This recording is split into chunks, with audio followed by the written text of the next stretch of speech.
Coucou les bulles, ce soir on aborde un sujet que je pratique en séance qui est le décodage biologique.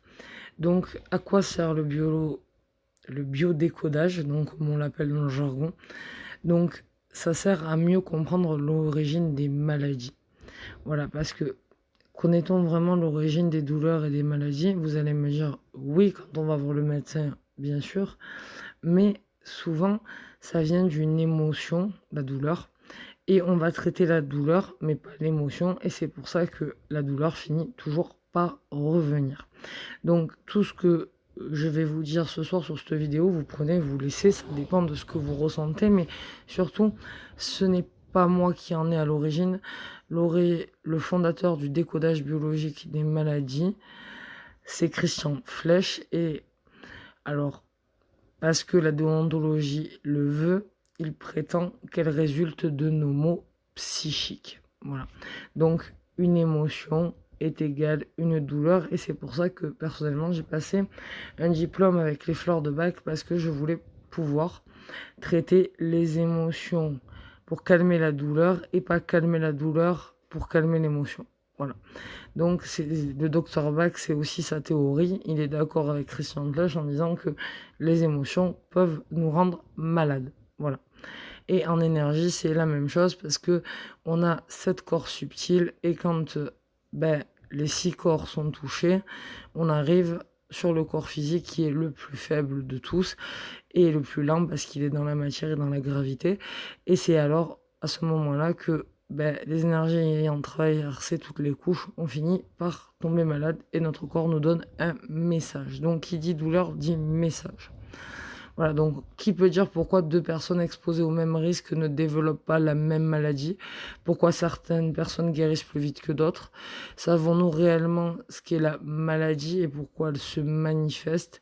Est-il possible que la communauté scientifique ait encore une approche trop impersonnelle de la maladie pour en comprendre toute l'origine? C'est possible.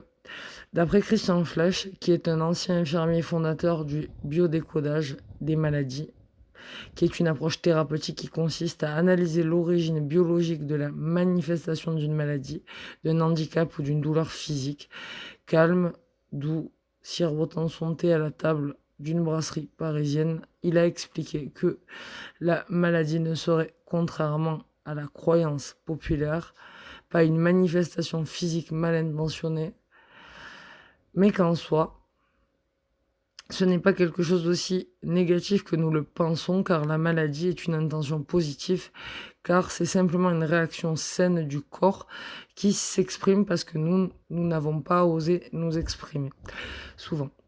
Voilà, donc je vous encourage à parler de vos mots et de les mettre en mots pour ne pas être malade d'ailleurs.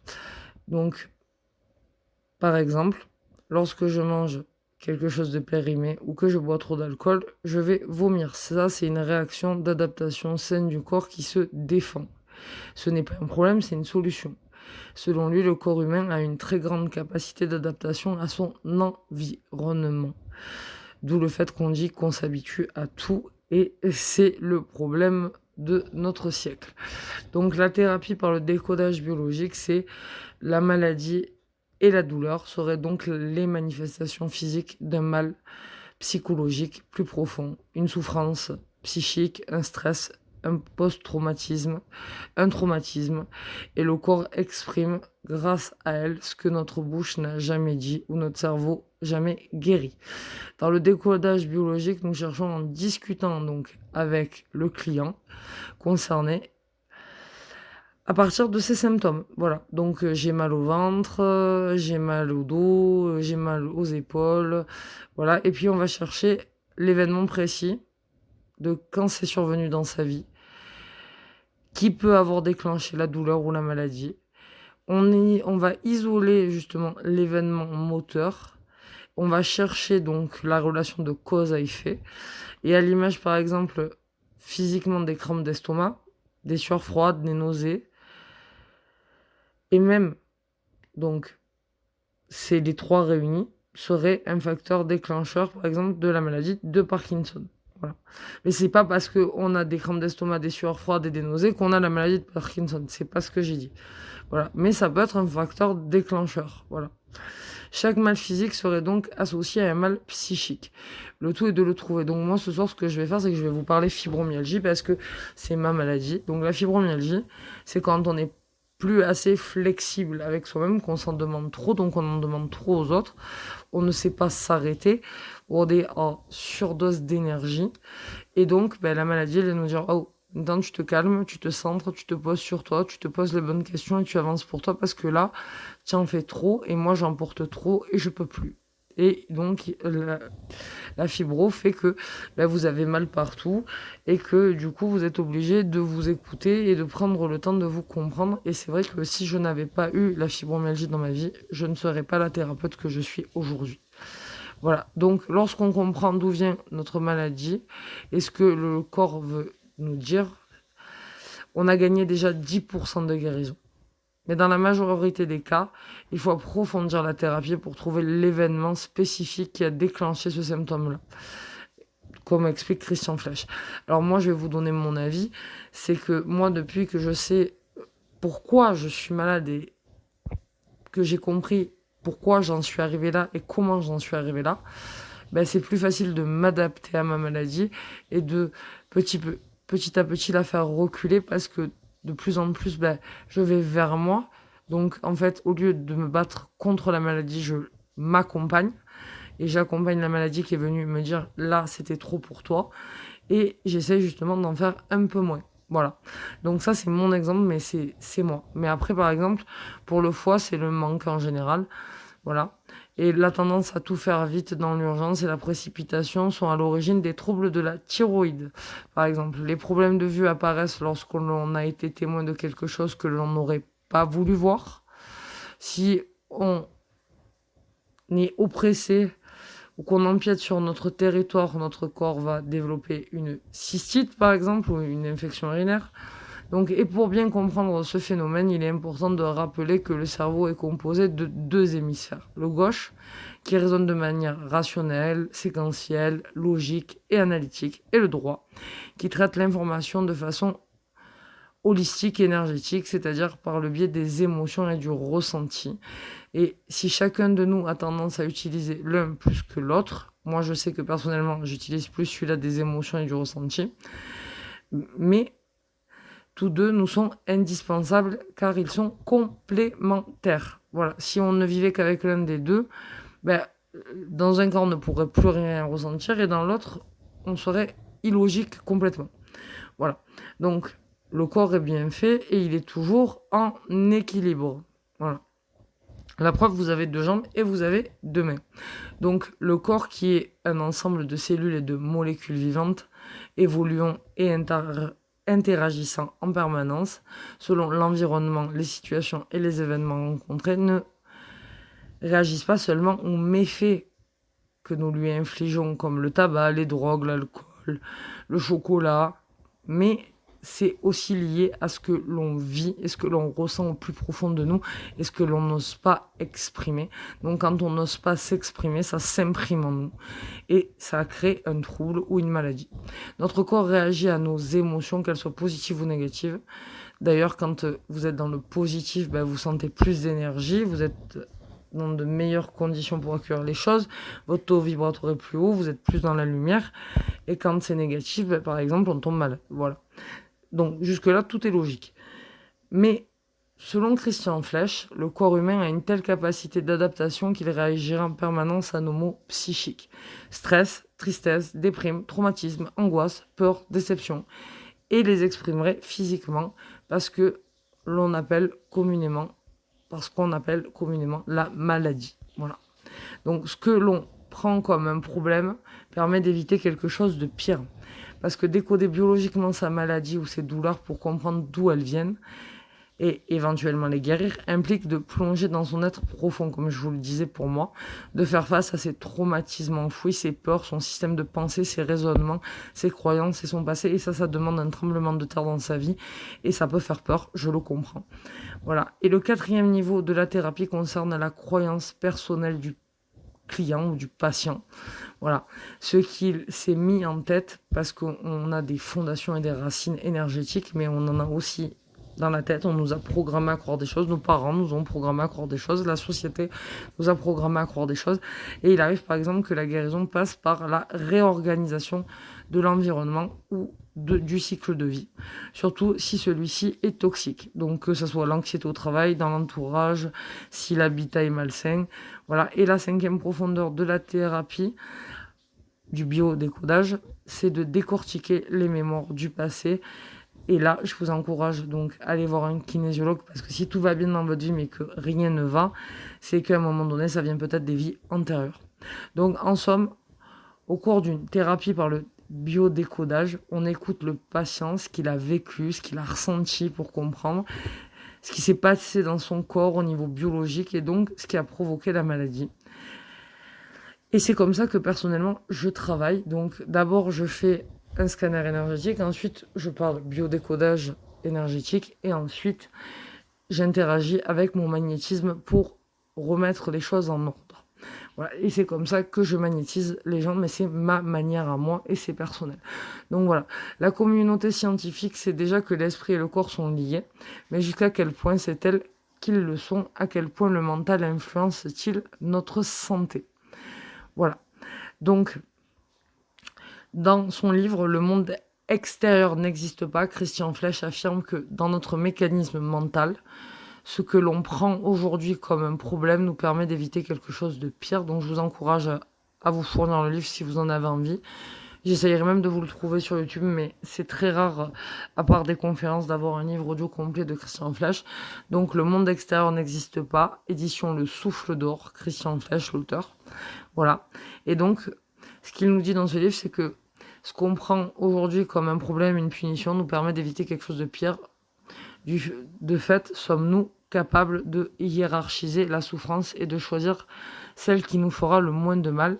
Est-ce qu'il y a un moindre mal déjà? Ça, c'est une question à se poser. Mais apparemment, oui. Et inconsciemment, on va toujours dans la zone la plus confortable, nous répond Christian Flech. Donc la maladie est-elle plus confortable que certaines situations ou choses douloureuses que l'on peine à affronter ou à reconnaître? La réponse est oui. Si vous êtes malade, c'est qu'il y a un bénéfice secondaire. Donc moi, je sais que malheureusement, dans mon cas, c'est arrivé quand j'étais dans l'adolescence. Et c'est parce que j'en portais trop dans ma famille que j'arrivais plus à assumer. Et ben, ça a été ma façon de dire stop, parce que j'aurais été incapable de dire stop avec les mots parce que j'aimais trop ma famille pour ça. Donc ben, la maladie m'est tombée dessus et ça a été un cadeau. Après, moi je sais que dans la petite enfance, ben, ça vient de traumatisme, mais l'obésité elle est pas là pour rien. C'était pour prendre de la place, c'était pour qu'on me voie, c'était pour exister. Je rappelle que l'obésité est une maladie autant que l'alcoolisme par exemple. Donc, quoi que vous soyez, qui que vous soyez, ou quoi que vous ressentiez, il y a une raison à ça. Voilà. Donc, par exemple, oui, il faut se mettre à l'école de la vie. Que me dit mon corps à travers, par exemple, ce diabète, cette cystite, cette fibromyalgie? Voilà, il me dit quelque chose sur moi que je n'ai pas voulu entendre jusque-là, mais qui est nécessaire parce que sinon, ça pourrait emmener plus loin. Et moi, je sais que personnellement, si ça avait continué, je pense qu'aujourd'hui, je serais décédée, clairement. Voilà. Donc après, il y a le pouvoir de l'acceptation. Comment éviter d'être malade, donc? Là est la question selon Christian Flech. Tout est une question de perception. On ne rejette pas les problèmes, c'est que nous rejetons qui est un problème et qui crée un conflit intérieur. À partir du moment où vous acceptez tout ce qui est et survient dans votre vie, vous ne tombez pas malade parce que vous êtes en paix avec vous-même, en équilibre. Donc selon lui, si on trouve l'équilibre intérieur, on n'a plus de raison d'être malade. Et donc, moi, personnellement, j'y travaille tous les jours. Si vous êtes dans l'accueil et l'acceptation, vous vous sentez profondément bien et serein, confiant. Et ça, je suis d'accord avec Christian Flech. Donc, Christian Flech nous invite à accepter les changements qui surviennent dans nos vies, le renouveau et la réalité telle qu'elle est. Car ne pas l'accepter et lutter contre ce qui y est, déjà, crée un déséquilibre intérieur, un mal-être, un état d'anxiété en somme. Et il nous dit... il faut lâcher prise. Et si on lâche pas prise, on finit par tomber malade parce que ça nous tourmente et nos démons intérieurs viennent créer la maladie, le mal qui est dit. Mais accepter, ça s'apprend. Voilà, comme tout. Et cette approche thérapeutique mal connue est encore peu reconnue aujourd'hui. Voilà, parce que malheureusement dans la société, les gens sont un numéro. Et que si en fait on s'attardait sur leur histoire, sur leurs émotions, on pourrait comprendre finalement leur douleur réelle et d'où part la racine énergétique et le fondement psychologique. Donc Christian Flech a écrit 22 livres sur le sujet. Il a créé des centres de formation et il enseigne son savoir partout dans le monde, surtout en Amérique du Sud, où la population semble plus réceptive à cette nouvelle science humaine. Voilà, en France, si ce dernier ne prétend pas que le décodage biologique puisse remplacer les traitements médicaux actuels, il pourrait peut-être les compléter et augmenter les chances de guérison. Donc comme je le dis toujours, le magnétisme, comme le décodage, comme le reste, ce n'est pas de la médecine normale. Voilà, ce n'est pas de la médecine classique, c'est de la médecine alternative. C'est comme ça que l'on appelle, on est là pour aider. Voilà. Si maintenant il y a guérison, tant mieux. Mais à la base, c'est un complément. Voilà. Parce que la médecine traditionnelle ne nous reconnaît pas. Voilà. Donc, la médecine aussi fait son chemin de son côté parce que elle avance. Et c'est comme le yin et le yang. Il faut bien une médecine alternative et une médecine classique. Voilà. Et quelque part, si on remonte dans l'histoire, vous verrez que la médecine alternative était déjà là avant la médecine classique. Et puis la médecine classique a pris la suite. Et ensuite, on est revenu donc à la médecine alternative. Et je pense que les deux sont fondamentales et sont liées. Donc elles sont complémentaires. Mais rappelons que la psychologie n'a été reconnue scientifiquement qu'au milieu du 19e siècle, d'abord comme une branche de la physiologie, et que le titre de psychologue est reconnu et protégé par l'État depuis le 25 juillet 1985 seulement, sans parler de la psychologie cognitive aujourd'hui indissociable des maladies neurodégénératives. Voilà, comme Alzheimer par exemple, qui n'a été reconnu qu'en 1950. Donc il va falloir laisser du temps au temps. Voilà. Donc maintenant, vous savez ce qu'est le décodage biologique et comment ça se passe une séance de magnétisme avec moi, parce que ça commence toujours par se poser des questions, voilà, et pourquoi on a mal et d'où ça vient. Et comment on va pouvoir résoudre ça et qu'est-ce qu'on va lâcher pour résoudre ça. Et si vous en avez envie, je vous invite à prendre rendez-vous pour une séance. Voilà, je vous envoie paix, amour et lumière, et la santé surtout. Et je vous dis à très vite sur Relaxation et Sourire.